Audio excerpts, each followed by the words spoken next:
महाराज जी, हम सब साधकों का भी प्रश्न है कि महाराज जी सेवा में मन लग जाएगा, बाहर के किसी भी सुनने में, वाणी पाठ, इसमें सब जगह, बट जो वो अंदर वाला सिस्टम शुरू होता है महाराज जी, जो मुख्य है, जहां से सारा काम बनना है, तो महाराज जी उसमें बहुत ही मन भागता है महाराज जी, इधर जा रहा है उधर जा रहा है, उसी समय सारे काम उसको याद आते हैं, उसी समय सारे इंपॉर्टेंट, सारे ये बहुत जरूरी है, इससे भी जरूरी है, ऐसा भी प्रतीत करा देता है महाराज हाँ, लेकिन हमको समय, कुछ समय एकांते सुखमास्यताम अथा तो ब्रह्म जिज्ञासा, कुछ समय हमें एकांत देना चाहिए, अपने अंदर की देखना।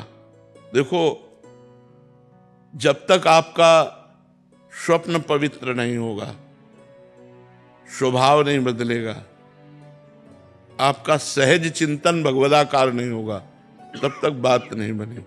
हमारी स्थूल साधना का प्रभाव सूक्ष्म शरीर पर जब पड़ेगा तो स्वप्न सात्विक आने लगेंगे, अच्छे आने लगेंगे कि हम आज गंगा स्नान करने गए, आज वृंदावन गए, आज हम एकांतिक में बैठे थे, आज हमारे पास अमुक संत आए, अमुक मंदिर, ये मतलब भागवतिकता आने लगेगी और स्वभाव आपका परिवर्तन होने लगेगा।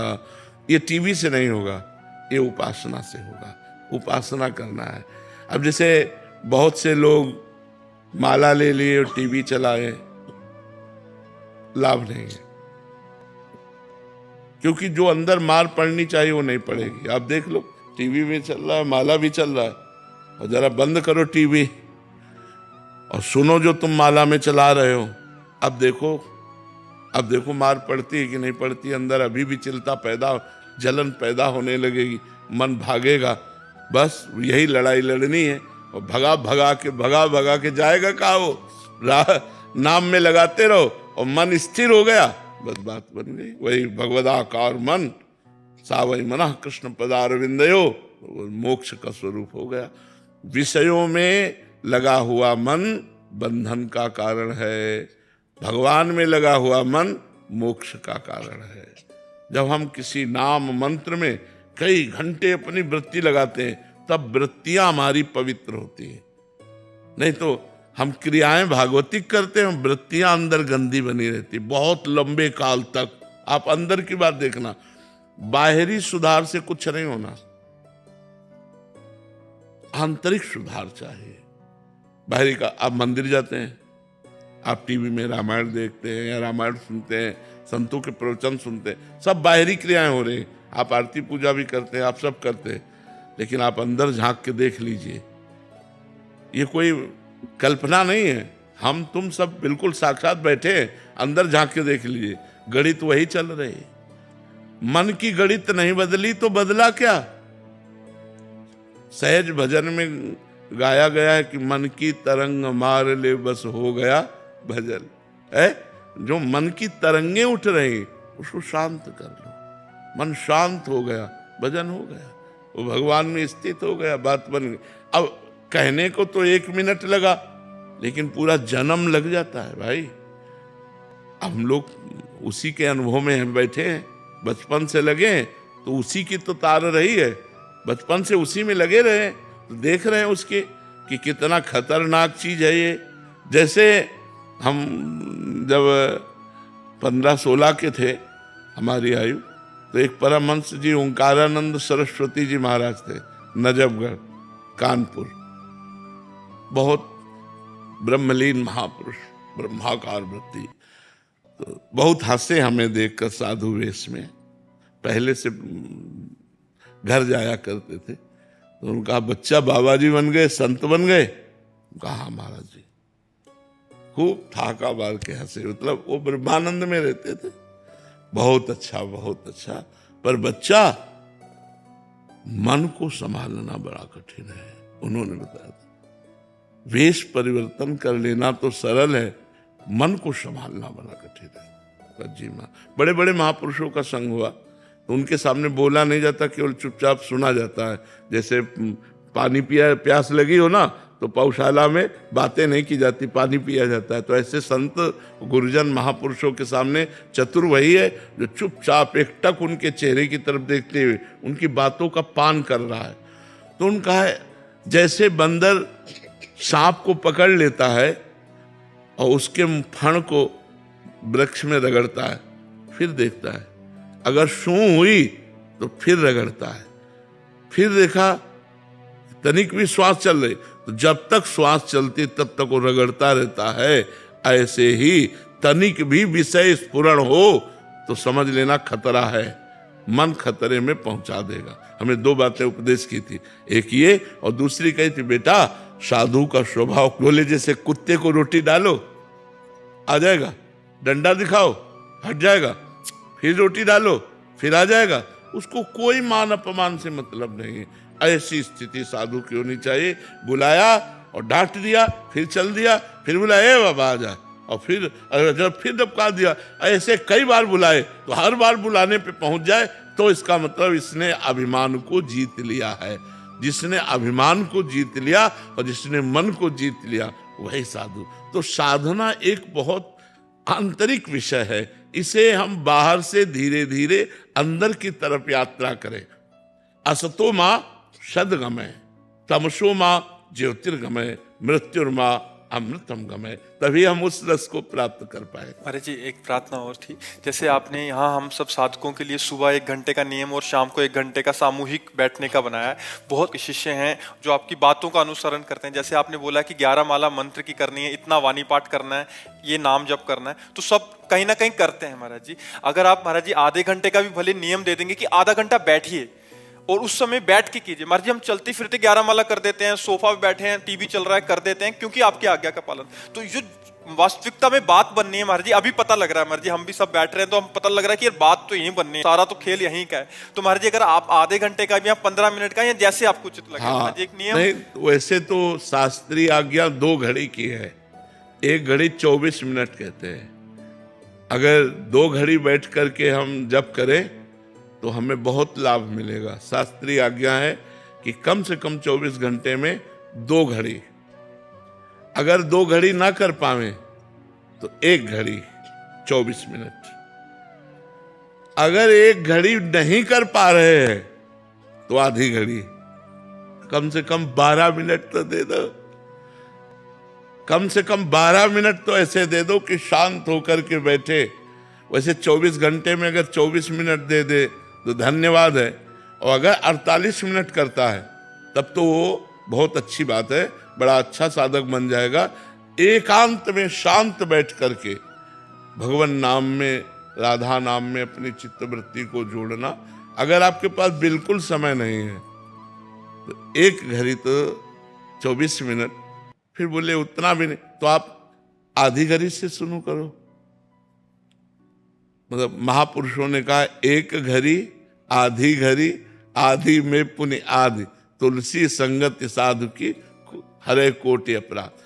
तो अगर हम 1 घड़ी 24 मिनट वाला हमें बहुत सहज लगता है, पर जिसका बिल्कुल भाव नहीं बना है तो 12 मिनट तो कर ही सकता है यार। कि 12 मिनट बाबा ने कहा 12 मिनट बैठ करके राधा राधा राधा ध्यान पूर्वक नाम जप करना, इससे बहुत लाभ प्राप्त होगा। वैसे 2 घड़ी 48 मिनट मतलब लगभग थोड़ा ही कम, नहीं तो 1 घंटा पहुंच जाता है जाके। 12 मिनट की कमी होती नहीं तो 1 घंटा, 1 घंटा हम लोग बैठते हैं जाकर के शाम के 4:45 से 4:15 से 5:15 बजे तक, और सुबह 6:15 से 7:15। हाँ 2 घंटे का समय सब साधना करते हैं अपने अपने, पर सामूहिक रूप से हम जप के लिए अनुष्ठान दिए हैं तो उसमें हम भी बैठते हैं जाकर के। शाम वाले में, सुबह वाले में तो इसमें समय जाता है, शाम वाले में बैठते हैं। ऐसे एकांतिक समय निकालना चाहिए। हमारा जो शास्त्रीय सिद्धांत है एकांते सुख मास्यताम, सुखपूर्वक आसन में एकांत में बैठकर भगवान के नाम का, रूप का, लीला का चिंतन करना। तो लीला चिंतन तो बहुत आगे की बात है, रूप चिंतन भी बहुत आगे की बात, अभी नाम चिंतन में लगना चाहिए। हनी जी राधे राधे। राधे राधे महाराज जी। महाराज जी वृंदावन में ठाकुर जी की कृपा से नाम और मंत्र जप अच्छे से होता है, लेकिन जैसे ही शहर मत कहो, कहने से ठीक नहीं रहता, डर लगता है। तो आप किसका प्रश्न? ये कह रहे वृंदावन में तो होता है, पर जैसे अपने शहर जाते हैं तो पूरा भजन रुक जाता है। आप पर वृंदावन में भी अच्छा भजन होता है ऐसा मत कहो। भजन को बहुत छुपा के रखो। हाँ, अब ये जैसा है कि जैसा वृंदावन में होता है वैसा बाहर नहीं होता है, ऐसा हम प्रश्न कर सकते हैं। लेकिन वृंदावन में अच्छा भजन होता है ऐसा हम ना कहें, उससे डर लगता है कि कहीं रुक न जाए, कहीं हम आए और विघ्न पड़ जाए। ये हमारे अनुभव की बात है कि जहाँ हमने सोचा अब अच्छा हो रहा है वही फिर विघ्न शुरू हो जाते हैं। तो इसलिए भगवान से प्रार्थना करो कि जैसा यहाँ भजन होता है वहाँ साहब बाहर इसलिए नहीं हो पाता कि बाहर हमें वातावरण नहीं मिलता ना। यहाँ तो भागवतिक वातावरण है, कण कण सब प्रियाजू की चरण रज है, गोपियों के आंसुओं से भींगी हुई ये भूमि है, वृंदावन जैसा वृंदावन ही है। तो अब बाहर हमको दृश्य, वायु, वातावरण ये सब रजोगुणी मिलता है, रजोगुणी तमोगुणी, राजसिक तामसिक। लेकिन यदि हम अपने हृदय से भगवान को स्मरण करें तो जैसा वृंदावन में भजन होता है वैसा बाहर भी हो सकता है, क्योंकि भगवान तो सर्वत्र है ना। कोई ऐसी जगह नहीं जहां हमारे भगवान ना हो, सब जगह भगवान है। तो जहां आप रह रहे हो वहां भी भगवान है, सब समय भगवान है। तो जिस समय आप वहां हो उस समय भी भगवान है। सब में भगवान है तो आप में भी भगवान है, सबके भगवान है तो आपके भी भगवान है। हम अगर इस सिद्धांत को देखें तो हमारे हृदय में भजन चलने लगे। लेकिन है कठिन, क्योंकि अभी नए नए जब हम भजन में लगते हैं तो हमको प्रोत्साहन के लिए वायुमंडल चाहिए। अगर हमारे अगल बगल वाला या जहाँ हम बैठते हैं या जिस ऑफिस में जाते हैं या जिस दृश्य को देखते हैं वो भागवतिक होता है तो हमारा भजन बढ़ता है, और अगर राजसिक होता है तो हमारा मन भी वैसे ही होने लगता है। लेकिन यदि नाम हम पकड़ लें, जिद्दी स्वभाव, इसीलिए हम कहते हैं इसे हट कर के जपना होगा, इसे जिद्दी स्वभाव में लागना होगा। मुझे भजन करना है बस, राधा राधा राधा। फिर धीरे धीरे प्रभाव नष्ट हो जाएगा, फिर एक जैसा होने लगेगा।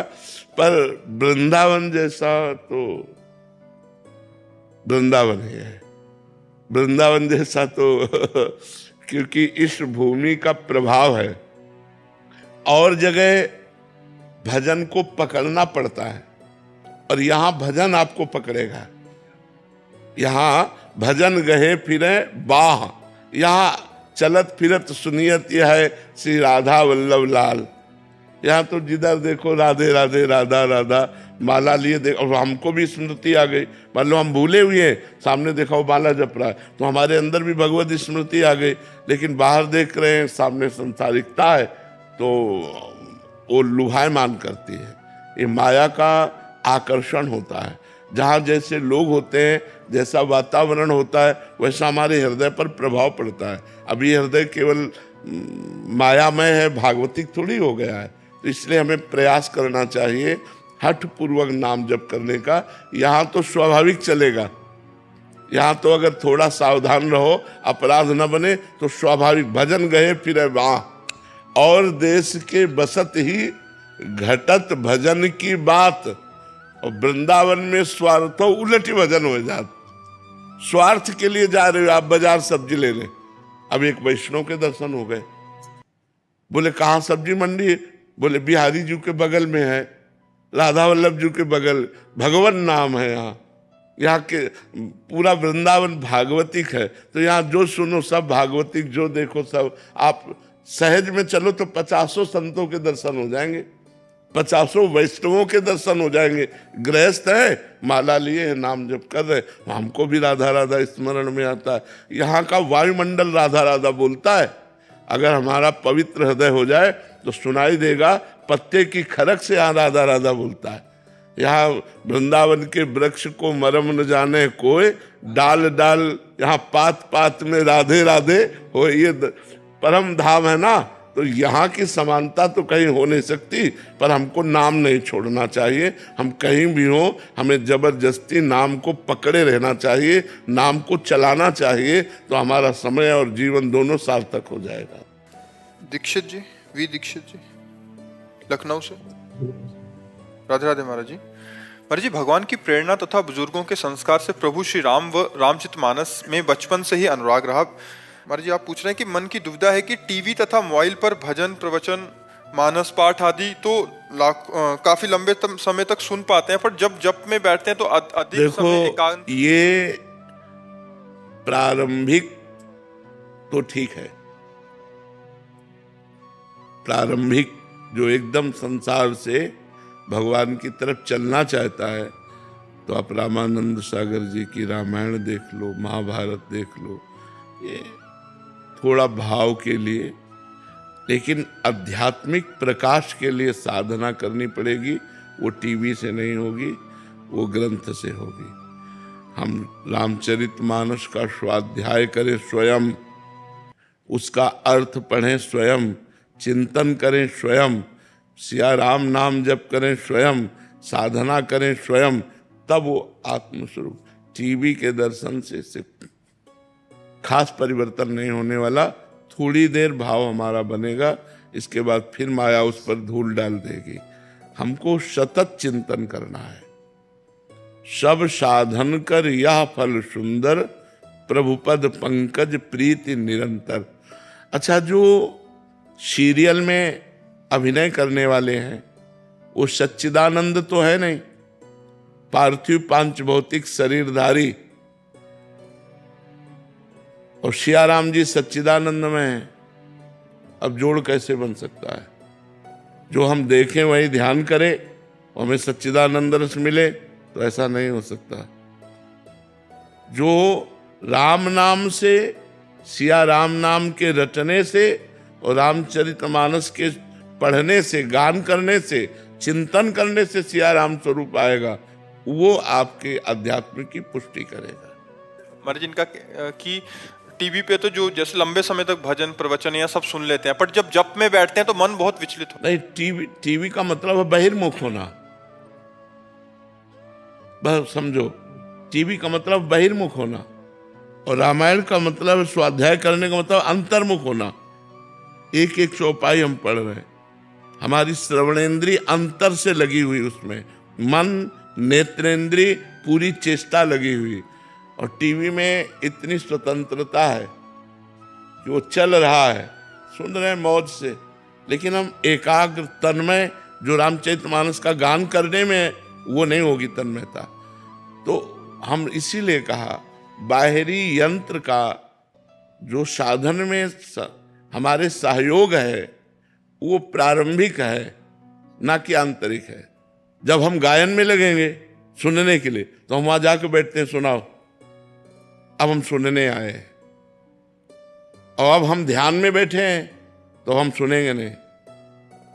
अब हमारे कान में अंतर्मुखता आनी चाहिए, श्रवणेंद्रिय अंतर्मुख में सुने जो हम चिंतन कर रहे हैं। बाहरी कोई विक्षेप नहीं, माला भी नहीं, शांत एकदम, अंतर एकदम डूबना है।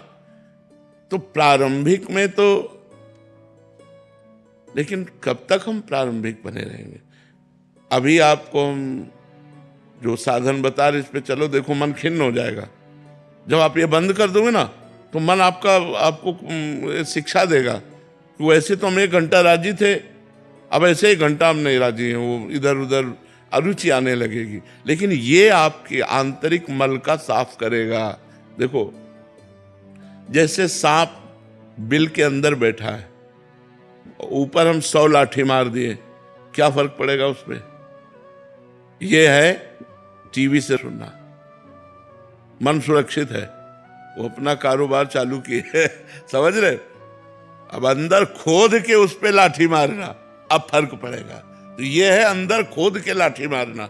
सब बंद बाहर से, अब शांत तो बैठे हैं, अब वो भाग रहा है, अब उस पे लाठी मारी जा रही, राधा राधा राधा। अब नहीं नहीं, हमें नहीं, जब राधा, भूत भविष्य की बातें, गंदी बातें, न जाने क्या क्या प्रपंच, वो सब नष्ट करना है हमको अंदर का। तो हम अंदर का नष्ट करने के लिए प्रभु को प्रणाम करके, हनुमान जी को सामने बैठाल करके और शुरू करें 2 घंटा रामचरितमानस का पाठ, खूब लय से झूम झूम कर, ताली बजाकर, आनंदित। ये अंदर के मल का नाश करेगा। प्रारंभिक हम कह रहे हैं बिल्कुल सही है, प्रारंभ में सबको ऐसा चाहिए, लेकिन साधना की चढ़ाई के लिए फिर आंतरिक अंदर घुसना होता है। यहां तक अंदर घुसना होता है कि शरीर की भी शुद्ध न रह जाए। बाहर टीवी और टेप ट्रांजिस्टर तो बात जाने दो, शरीर की भी शुद्ध न रह जाए कि मैं साधना कर रहा हूं, ये भी शुद्ध न रह जाए। इष्टाकार वृत्ति, केवल भगवान। तो वहां तक पहुंचने के लिए हमको, अगर हम प्रारंभिक हैं तो थोड़ा सहयोग लेते रहें, लेकिन थोड़ा समय हम एकांतिक भी दें, जिससे हमारी अंतर्मुखता बढ़नी चाहिए।